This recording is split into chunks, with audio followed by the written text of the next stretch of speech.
তুমি এটা কেন করলা? ঈশান, আমি তোমাকে বারবার বলছি বাবার সামনে রাগটা একটু কন্ট্রোল করে ভদ্রভাবে কথা বলতে। আমার জন্য এতটুকু করতে পারলা না?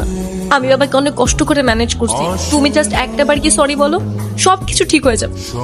উল্টা তোমার বাবাকে বলো আমাকে এসে সরি বলতে। ঈশান, ফল্ট তোমারও ছিল। তুমি বাবার সাথে শাউট করছো।